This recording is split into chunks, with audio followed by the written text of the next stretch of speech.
everybody for tuning in once again to Coder Conversations. If you want to catch up on any past episode or get in contact with us, visit us at www.coderconvos.com. I'm your host, Kevin.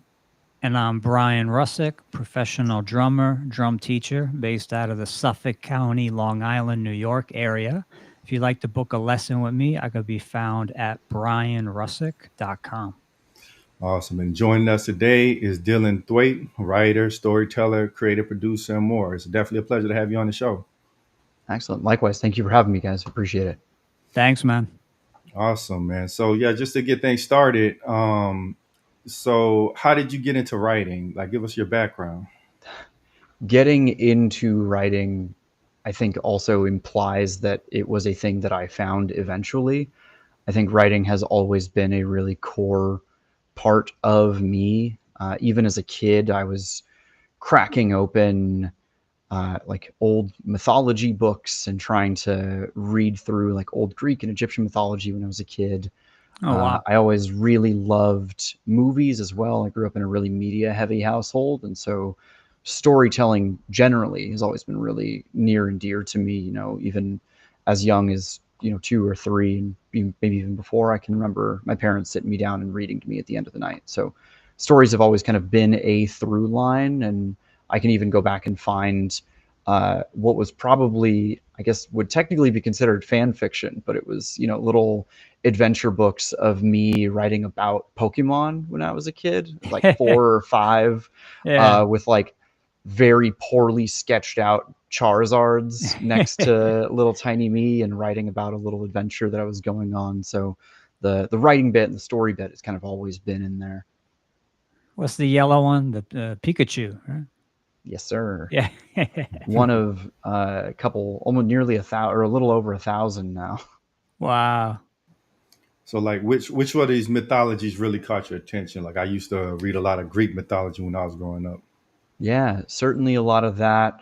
I had this big, like physically heavy Greek myth book that even had like a threaded, kind of like woven cover on it Oh, wow. that belonged to my mom, and I'd gotten it from her and her sisters had read through it. And so I had that. I was really obsessed with Egyptian mythology when I was a really little kid. Uh, but one that really stands out that I think sparked a bigger question in me was this like scholastic book fair book called Dragonology that I found in like second or third grade. And the book was a like naturalist, a fictional naturalist writing about like dragons and their natural habitat and telling different stories of Chinese dragons versus British dragons versus Indian dragons and writing about them in like their natural places and how their Right. eggs differed or their breath differed or how their temperaments differed. And even as a kid, I was really enamored by this idea of cultures around the world from disparate times and disparate places telling overlapping stories or telling stories that mirrored each other so closely. And even at like 8 or 9, I went, hang Yeah. on, why did these people come up with the same idea or such a close idea? Like there has to be Well, a thread there. you've got to think of things like the Great Flood, or the flood that took everything out. That Mhm. shows up in so many different books, right? Yeah, great floods, generally, wraths of gods.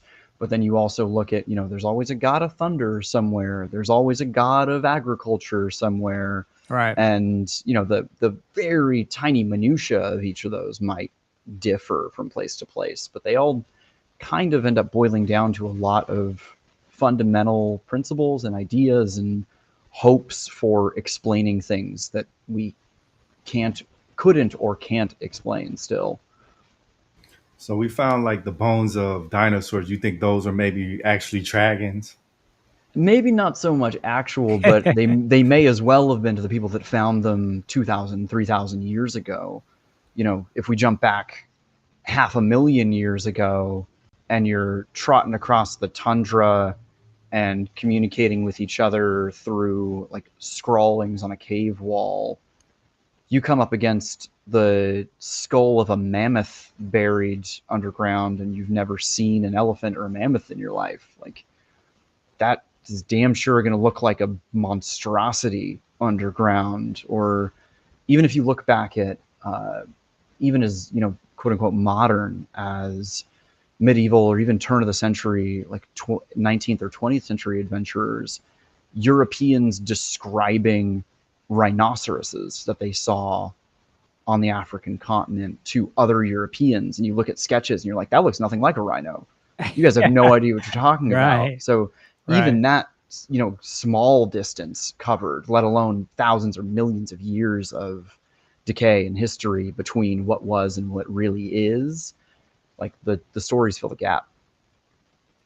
So I know you kind of spoke about dragons. What other creatures, mythological creatures, like really caught your attention? Yeah, I mean, at that age, dragons were really it for sure. I think in the more kind of realized version of myself, I suppose, that I've gotten to today, and especially with all of the time that I've spent running tabletop RPGs and running Dungeons and Dragons games, there's such a broad net of creatures and monsters and myths around the world that I hadn't ever really been exposed to until I started doing my homework. Like, you know, you sit down and you know the werewolves, you know the vampires, you know the ghasts and the ghouls and the zombies, or you know, Yeah. you look at dragons or yetis or all, you know, the common vernacular monsters that you know you're going to stumble across day to day. But then you find, you know, like small gnomes that live in drawers that make your things disappear. You know, when you lose your left sock in the dryer, actually that was a, you know, like a Norwegian folktale 400, 500 years ago that still kind of made its way up into popular culture. Right. So it's always interesting to see what new stories are being rooted out of creatures that like aren't in our day-to-day conversations. So I think most recently I've also found a really deep fascination with just kind of the concept of the land of fairy. I didn't really grow up on any sort of like British or European folktales or folklore.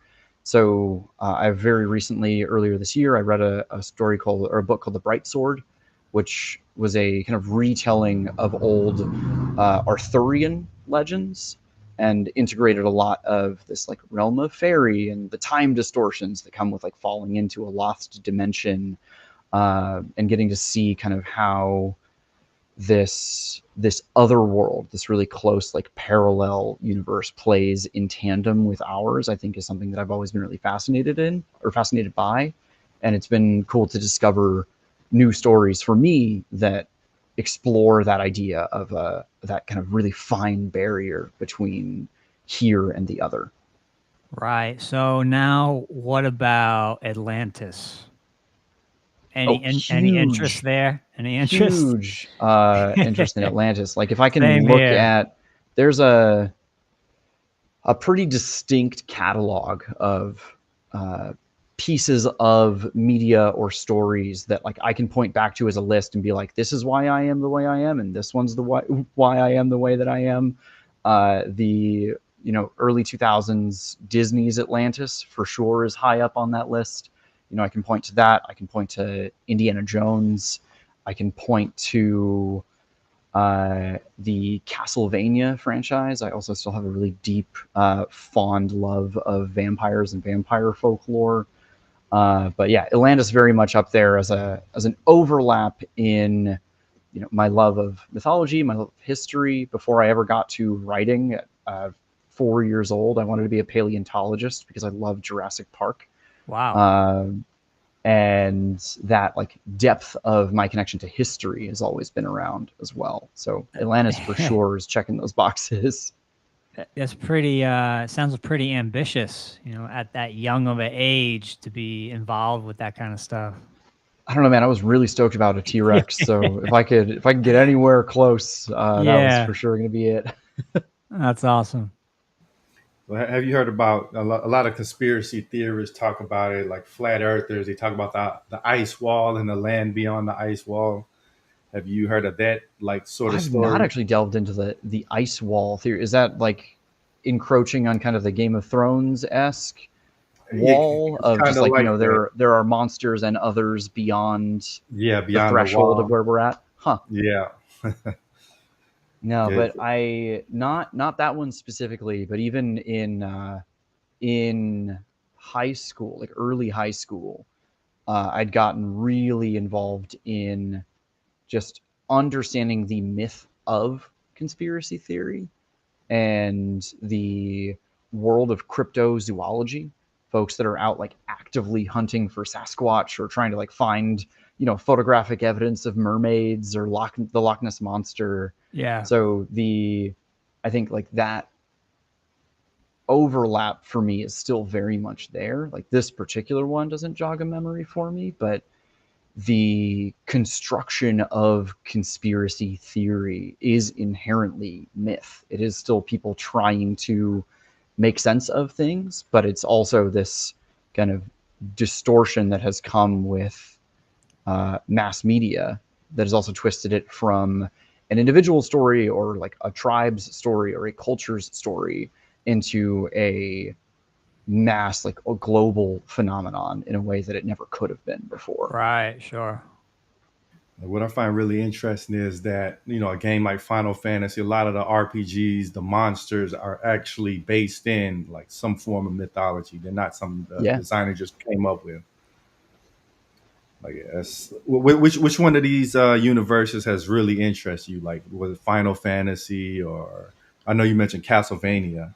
Yeah, so Castlevania has been a huge inspiration for me throughout my life. I actually have the kind of main cover of the original games has like a big crescent moon up around the sea in Castlevania, and a common theme throughout those is the idea of like a blood moon rising, like a red moon coming up, is really often associated with vampires or other like monsters of the night reaching this like new form of power that they can access.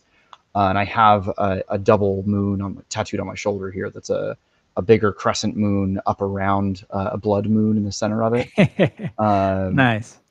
and so like that universe, I think, is one that showed me early on the ways that you can synthesize myth and story and weave them together in novel ways. So, your main enemy is Dracula, but you're fighting gorgons and you're fighting dragons and you're fighting ghosts. And when you sit down and look at like, or goblins even, if you sit down and look at the monster list in a Castlevania game, as exactly what you said, Kevin. They're all drawn from different histories and different places and different stories, but then they're all fit into this nice, neat little box that says Castlevania, and they're Right. all kind of coexisting in that way. So like that was really early for me.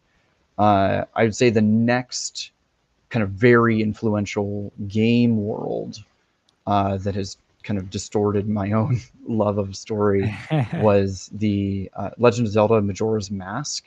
A Zelda. Uh, a Absolutely. Majora's Mask specifically is a really dark turn in the franchise in a way of the other games have shied away from. So like I've very much grown up, I guess even with those two, you can kind of point an arrow toward my own love of horror and horror stories. I think that Majora's Mask is a game set in the 3 days leading up to the moon crashing into the planet and wiping, full apocalypse. And there's a timer at the bottom of the screen that is running, and every 12 hours it tells you this is the dawn of the first day. This is the night of the first day. This is the dawn of the second day. Right. And you only have 72 hours in game to finish the whole thing. And as you start to gain new powers, you can like change time and slow it down or speed it up or try and reset it. And certain things stick around and certain things don't. But it's this kind of omnipresent threat of how do we defeat something that seems impossible to overcome. And that was the first game that I ever like completed as a kid. I think I was going into first grade, beating that for the first time. So it's also inspired not only a lot of my own stories, but inspired a deep love of masks. Mask use is a really prominent part of that game. Each mask that you wear or receive from somebody has different powers or abilities, and some of them like transform you physically. So there's a ton in there of this element of craft as well. I've really deeply fallen in love with like the craft of mask making as a physical manifestation of storytelling.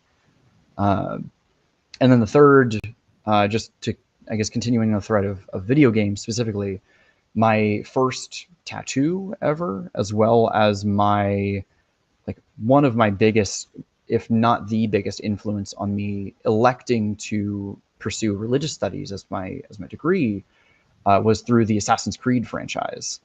I Ah, It was my first real like in-depth exposure to historical fiction as a genre, and I really latched on to, I think, in the same era that I was looking at all these conspiracy theories as story.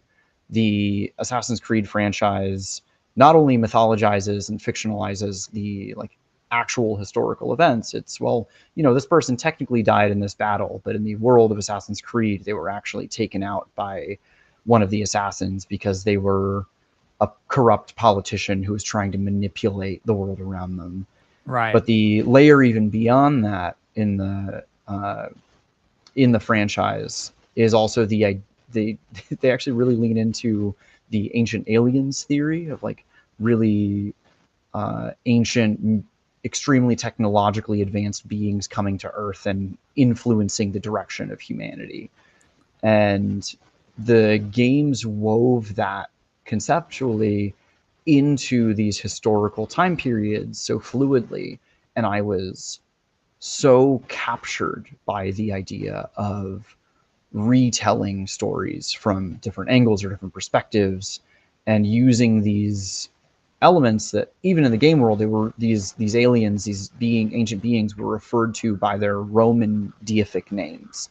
And the implication was like, oh, the Romans actually named their gods after these aliens that had come to Earth to interact with them, that have now changed the course of human history. So there's this deep fascination for me in how do you bring all of these worlds together into one place to tell new stories or to subvert certain expectations of an audience that are fun and engaging or posing new questions that they may not have had in interacting with the original source material.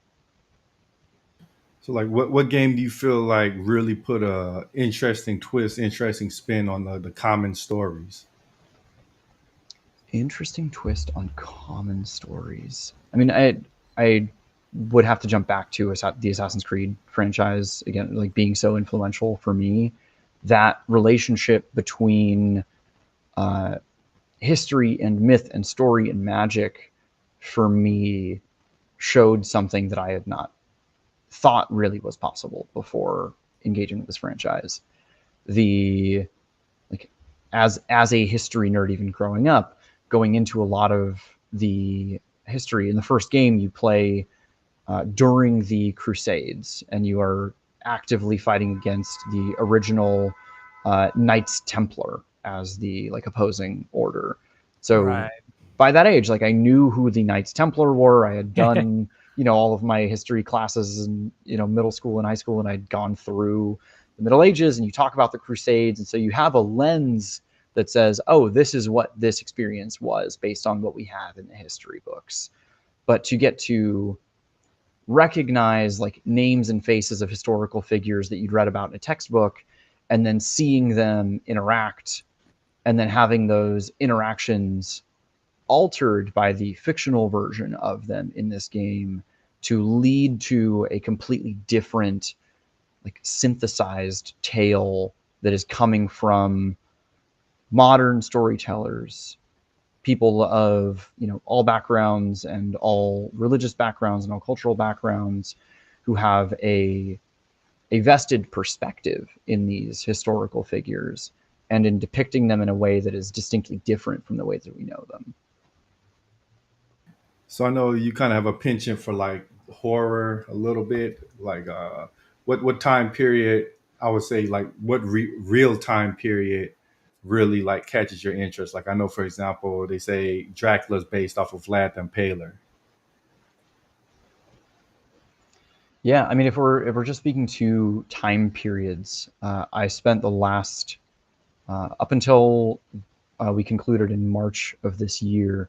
I spent the last 6 years running a gothic horror themed Dungeons and Dragons game, and as having grown up with the Castlevania iterations of Dracula, having read so many vampire stories, that world has become all the more near and dear to me. And just at the end of last year, the Nosferatu reboot came out and truly was like a movie made for me in so many ways. Awesome. But when we're thinking about going back to your last question about the ways that stories have been adjusted or subverted or changed in interesting ways, having so much deep investment for me in gothic horror and like traditional gothic castles and the thunderclouds encroaching over the top of a spooky house on the hill.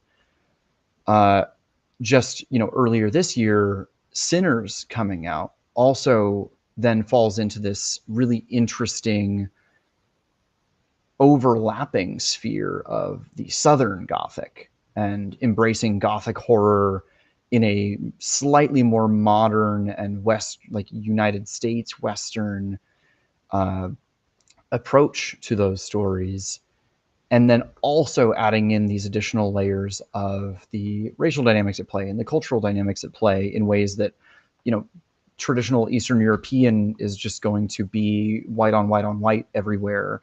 You're having these new threads and new tales getting introduced that can draw on the same frameworks but approach them differently. So it wasn't even until I saw Sinners this year that I had really recognized the overlap in this Irish immigrant experience and their experience in the conflicts between Northern and Southern Ireland, or in Northern Ireland, and the overlap in that experience during the Jim Crow era and the blacks in the South here. The reason that the main vampire, sorry, spoilers for Sinners, I guess, the main vampire in that movie is Irish, and he's trying to appeal to folks to join his side, is that there is this kind of through line in what would otherwise be two completely distinct cultures and experiences, that I had not had any exposure to what that overlap looked like until I saw this new piece of media. So for someone to like Ryan Coogler to be able to come in and say, no, actually there are parallels here, look at this, and let's use this familiar lens of vampires and monster movie to tell something completely different, I think is really incredible. What about something like Blade, a little more modern? What are your thoughts there? Could you elaborate on the question a little bit? What is the Oh, just core? I how mean, yeah, how Blade does it exists. Blade? I mean, yeah, how does it hit you? Is it meaningful at all, or you kind of go in different directions? Yeah, I mean, I think that I firstly would really desperately wish to see Mahershala Ali's Blade, but unfortunately that movie has been stuck in production hell for the last 4 to 5 years. Oh wow, But if we're jumping back to Wesley Snipes and the full just like comics experience of Blade as a character and as an archetype, I think a similar lens of, yes, this is different, but not necessarily because it's action horror stuff. Stuff like that has happened for a really long time. Part of the reason that Blade as a character resonates with a lot of people is because he is a daywalker. He exists in this liminal space of, I am both this and that, and to right. be able to use that, again, if we're just even having that up next to having this conversation about Sinners, like Blade as a character is in a lot of ways a conversation about the Black experience, depending on who the author is for that particular issue, or for that particular character. And to see the ways that they explore horror as a cultural monstrosity. I actually come back to a book that I'd read that actually was turned into an HBO miniseries a couple of years ago called Lovecraft Country.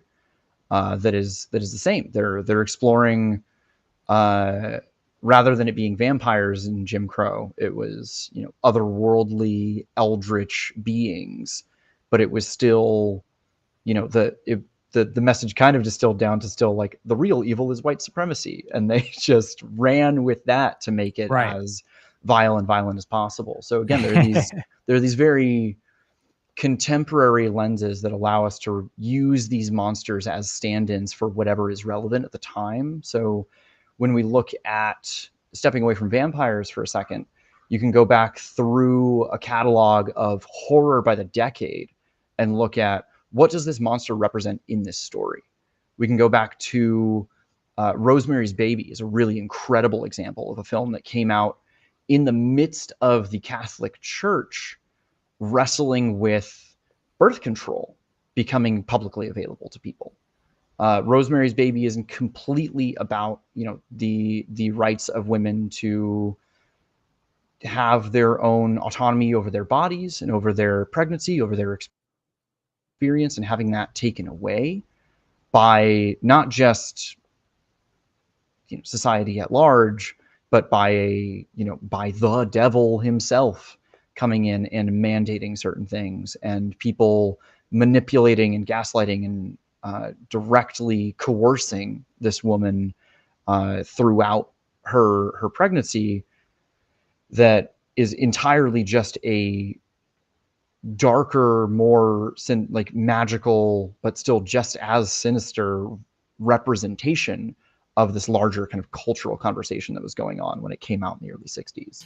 Yeah, speaking of universes that are kind of based on real life and the racial aspect, I've heard X-Men was the same. Like Magneto's more like, I guess, Malcolm X, and Professor X is more like Martin Luther King. More, Yeah, in a lot of ways, I think as a deep comic nerd, I think I could probably spend the whole next half hour going through that, writing a thesis on the rest of that conversation. But yeah, I mean, even with the two of them in these kind of like philosophical differences, very much represented at least at a very high level, were reflective of the times. But even in, you know, the X-Men broadly were, you know, have always been the other group. So over the course of the last 60 years that they've existed, the X-Men have represented the, like, you know, the gay rights movement. It's represented the civil rights movement. It's represented a lot of these broader social changes. And again, you know, as I mentioned with Blade, it's in the comics world, it's always new authors, new creators, new storytellers coming in. So depending on who is writing and who's developing, who's publishing, who's drawing, you can iterate over the years to tell stories that are directly relevant to, you know, whatever the current social issues are. Right.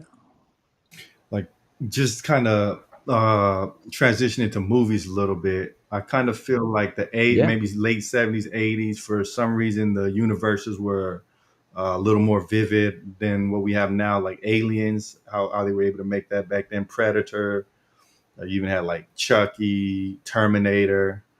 Do you feel like the movie industry is really painting the stories how they should, or compared to something like the 80s? Trying to bucket all of Hollywood together, I think, is really difficult. I think that there are really incredible storytellers out there in the film world right now. I named Ryan Coogler earlier as a incredible director, and has made such, like, used, you know, even pre-blockbusters, you know, used his platform for movies like Fruitvale Station that are really deeply rooted. I'm based in San Francisco. Fruitvale Station is, you know, was he and Michael B. Jordan's first movie together, set right here on the other side of the bay in Oakland. and using his platform to tell stories about and victims and shining a light on things that are not always easy to talk about. And then he was able to take a massive leap up and use a movie like Black Panther to tell stories that don't often have a space in a broader dialogue. So, you know, going back to what we'd said earlier about being able to use a single story and kind of twist the lens or show something else, you know, a superhero movie doesn't just have to be popcorn fodder, and it can be, you know, by any stretch of the imagination. Like, I just went and saw James Gunn's Superman a couple weeks ago. Incredibly fun movie. And I don't really have a whole lot of thoughts, you know, beyond like my own comic book fan thoughts about like, oh, where might this go? Or look at this reference here. I Yeah, don't have a lot of right. depth about it. I really enjoyed it though. But you can also take, if we were to take, you know, going back to the horror lens as an example, if we were to look back a couple of years ago, the most recent Doctor Strange movie, The Multiverse of Madness, originally scripted by a horror movie writer and director, and it was a completely different direction. The prospect of being able to just say, yes, this is a superhero movie, but we're just going to fully lean into making this like a rated R horror genre film. There's flexibility in franchise that I think Hollywood is scared of because they just want to pump content out that people will see. And Yeah. very broadly, people will see it. You know, I was just having a conversation with a friend of mine the other day about how much money the live action Mufasa movie made that came out either like last year or the year before. And it was in the like $700 million. But I mean, nobody that I know had seen it. But clearly that, you know, even if you look at TV viewership numbers, you can look at the demographics of who is watching what, and there's a very, very large percentage of this country that watches content that I just don't touch. And so I don't think my perspective is really representative of everybody that's out there. So really, I think the lesson ends up coming down to like, are the execs giving creative people the autonomy to be creative? Currently, the movie Weapons is out in theaters. Zach Krieger, great director. I don't know if you guys had seen Barbarian a couple of years ago, a little horror comedy movie that was head and shoulders above anything I'd seen in a long time. So I was excited for his new movie to come out, and they made it on a shoestring budget. They've got, you know, it's not all just crazy special effects. It's just really strong writing and a strong creative vision. And they delivered on that vision, and they have been so incredibly financially and like socially successful, even in the 2 or 3 weeks that the movie's been out, because they just had an idea and they got to make that idea. So just, you know, give Hollywood needs a lesson from, you know, a guy sitting at his desk who's never actually made a blockbuster movie. Let creative people create stuff. So let's just say you were given a pretty huge budget and a team to make a video game. Can you kind of describe the setting, the world that you would build, and like what would be the underlying like threat? Like, On the spot, I have a couple of stories that I think I'm really excited to tell. I'm working on the beginnings of a book at the moment. I have a screenplay that I'd be really excited to be able to workshop and build out. The closest I've come to fully planning out a video game, separate from the worlds that I have tabletop games and the stories that I'm wanting to tell more of there. The idea that I have had for a game for a long time, I think, would be really leaning back into my roots with Castlevania.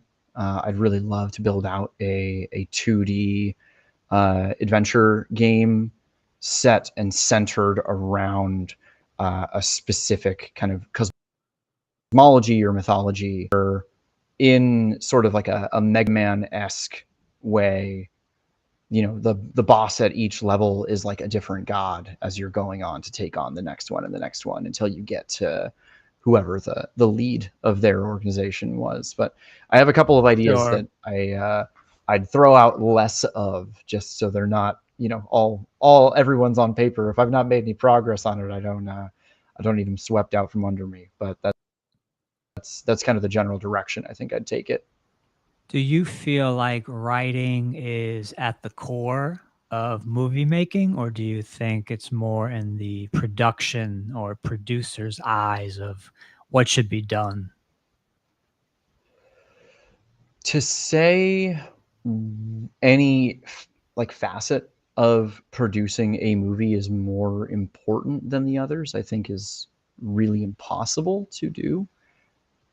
It takes a massive team to produce a movie, and that's everyone from every gaffer and PA up to the star actor or actress and the director behind the camera.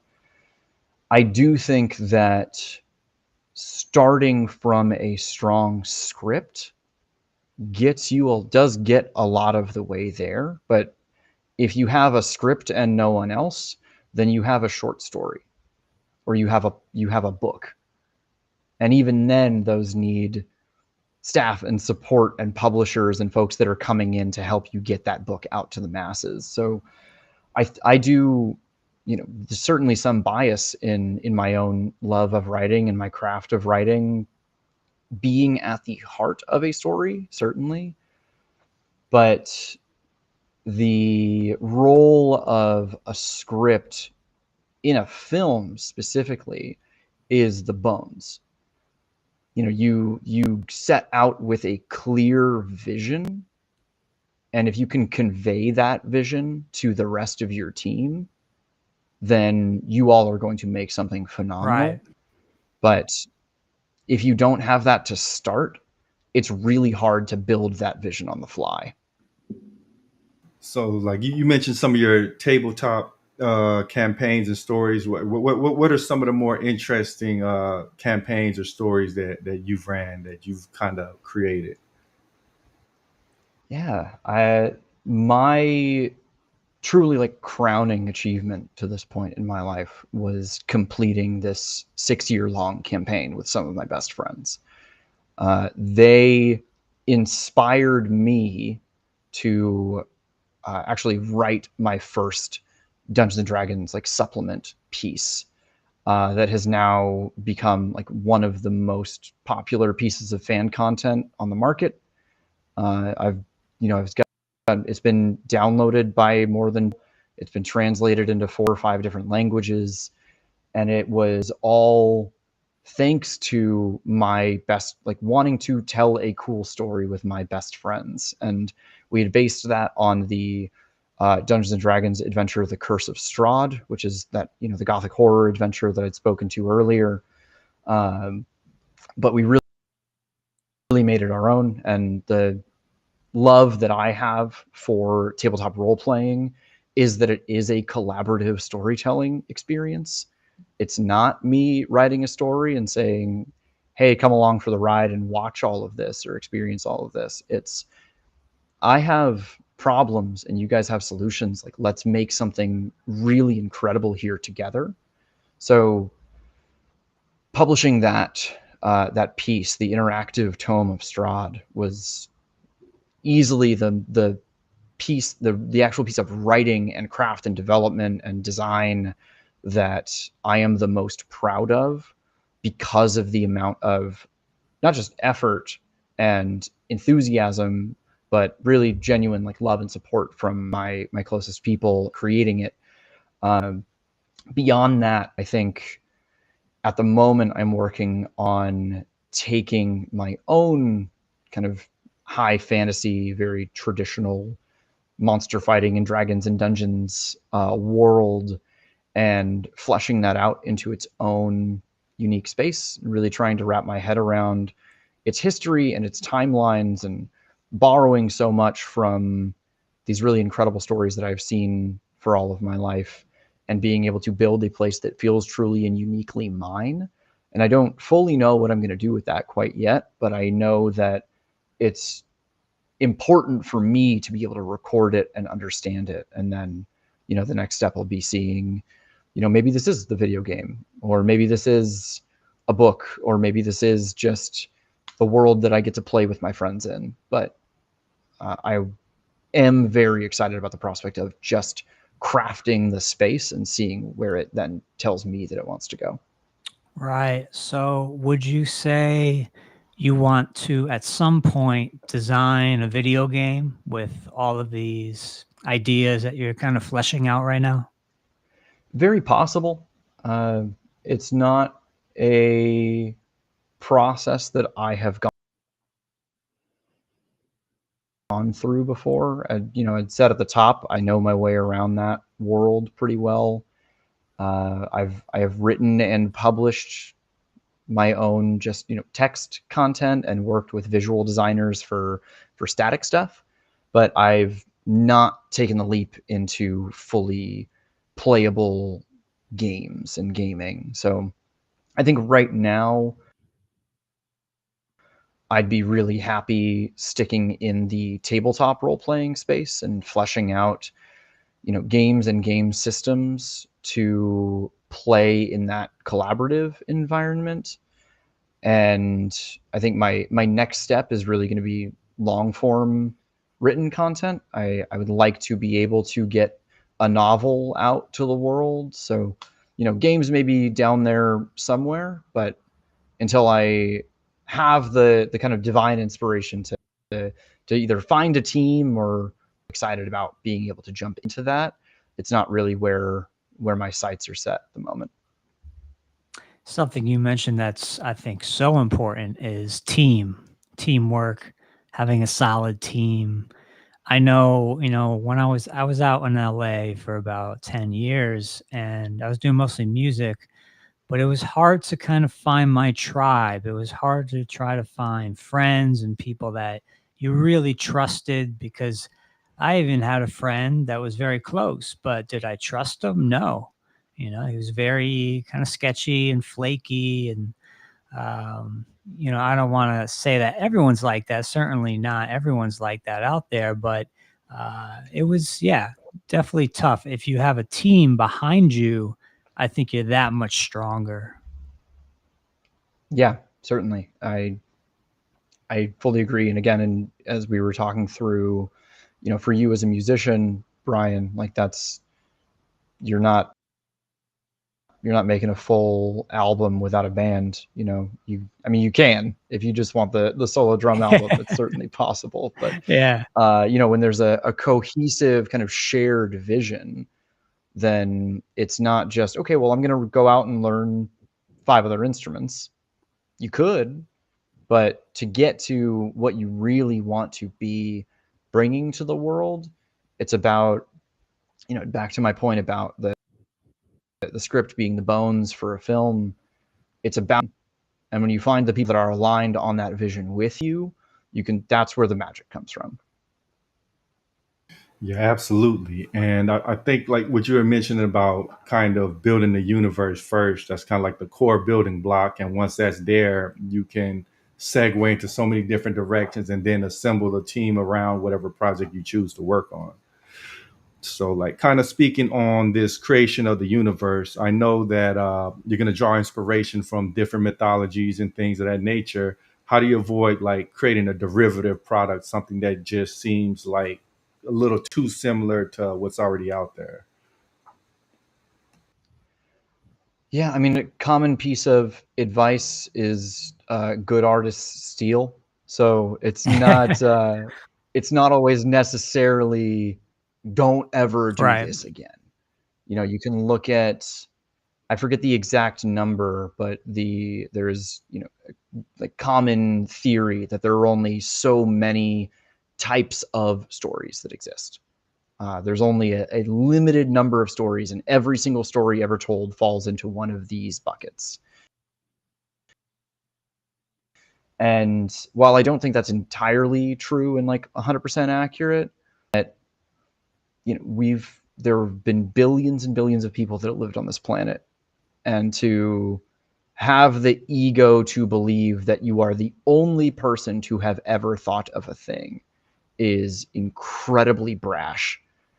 But to be the person to deliver this unique thing to the world in the way that only you can is holy. For me, it's if I know that I'm borrowing something from, you know, if I'm looking at a character and being like, okay, this guy feels like Professor X. When I'm looking at that and I'm hearing that in myself, I can go, okay, here are all the things that I know about Professor X. What is the story actually that I'm trying to tell here? What is the purpose of this character? What's their role? How do I make this fit as a puzzle piece within my bigger puzzle? And that is still going to be very different than Professor X, because just Professor X as a character to my jigsaw puzzle. Okay. Right. Okay. So what is it about horror that really captivates you, like compared to just say like generic fantasy? What about horror kind of really intrigues you? Yeah, I mean, fantasy certainly is a near and dear to my heart as well. I love knights and sorcery and magic, and Right. the heroes, the victory. The Yeah. thing that really captures me about horror in a different way, though, is that another phrase that I will probably be stealing from somewhere else that I've heard before. Stories broadly are windows into other places, into other worlds, into other lifetimes and timelines than ours. But horror stories are a mirror to our world. They force us to confront in ourselves that are challenging or difficult or otherworldly or inexplicable. And all of those things contribute to them being scary. And I think my fascination with that comes in to really examine, why are we afraid of this? And exploring stories in terrifying places allow us to confront those things that we're afraid of in a safe box. We jump back to all the conversations we were having about Sinners or Lovecraft Country. Like, that is just racism, but packaged in a way that people can look at and digest and not feel like this is happening on my front doorstep. This is happening to me. It's, look at these otherworldly monsters, and then having very often the satisfaction of the hero still overcoming them. We cheer on the final girls of horror. We cheer on the Jamie Lee Curtises and the Sigourney Weavers of I've come out on top because I kicked the monsters out. We love to see people overcoming those things that in our world, before we look into the mirror, feel impossible. Absolutely. So have you played Resident Evil? That's a good one. Quite a few of them, not through the full franchise, but I'm very familiar. Yeah. But you're pretty familiar with the concept of like the safe room, like, okay, you're in this room, this is where you get to relax, has the calming music. Yes. Okay, so like what is more compelling to you, like Majora's Mask, where there's always this constant sense of doom, or like Resident Evil, where it's kind of like boom and bust, like you have this heightened sense of danger, and then you get to relax in this safe room? I think much in the same way that in horror stories broadly, levity and humor make space for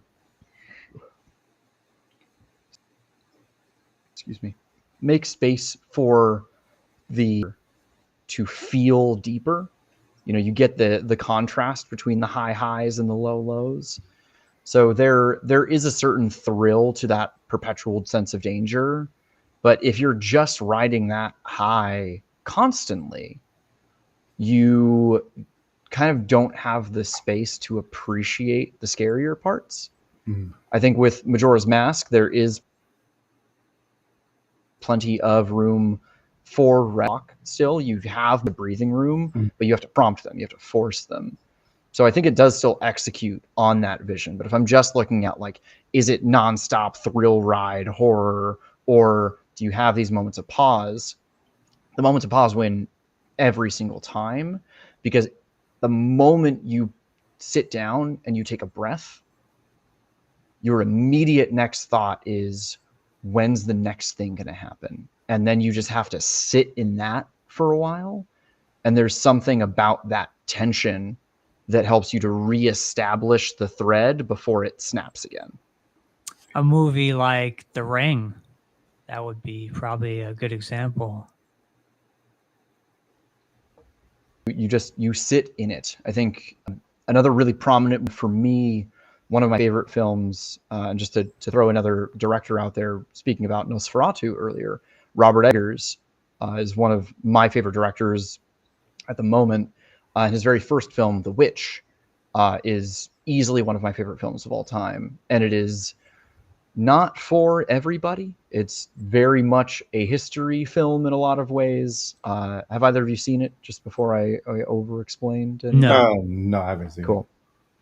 So it starts off with a family in colonial, North America coming over to one of the 13 colonies, and they are kicked out and sent to live on their own.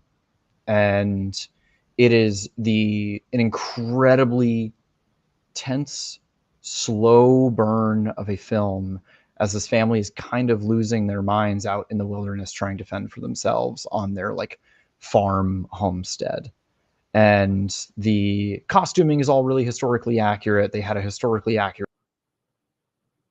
dialect coach. Like, all of it felt very lived in, but they also created a new instrument for the film to augment the score as well, and to allow the music to add to the layers of tension and horror. And the entire 90 to 100 minute runtime, you are sitting in that what is going to happen next safe room tension, where you're waiting for something to snap, and it takes the entire movie for it to snap. But that's unique to me because I think it's easier for people to just ramp up and hit go, go, go, go, go. It's always scary. But to force you as an audience to sit and experience just, oh no, when's it going to happen? Something's going to happen. When's it going to happen? In a way that is still engaging, I think takes a very gentle and carefully crafted hand. That's interesting. One thing that comes to my mind as you're talking, I've read a lot into Freud's papers, and I've read a couple of what's his name, Carl Jung's books, Man and the Symbols, etc. What do you think about those two guys? Have you read any of their material or journals? Not directly read, absorbed enough of both of them through cultural osmosis that I am aware of them. But are there specific concepts of theirs or theories of theirs that you're curious about, kind of tying back here? No, not specifically. Just as you're talking, it makes me think of Carl Jung a little bit. What Jungian bits are popping out for you in that? Like you talked about earlier, storytelling. How storytelling kind of wraps the whole thing in a neat little package. Yeah. But without a strong story, you're not going to have a strong lead character. You're not going to have a strong villain. It all kind of starts with the script and the storytelling within the script. So, to relate it to Carl Jung, he mostly talks about dreams, dream analysis. That's a lot of what his work is about. You can criticize him and say, oh, well, that's, mystical or mythical. It's not really real and it's not relevant. But I think dreams are relevant. I don't think we analyze them enough, like Dr. Carl Jung was doing. So, that's always been a fascination of mine, those two guys.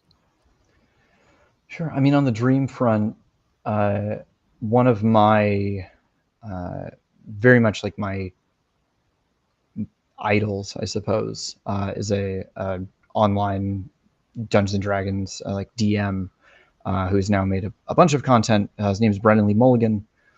An interview that I'd read with him, he had described or emphasized rather that there isn't necessarily a supernatural.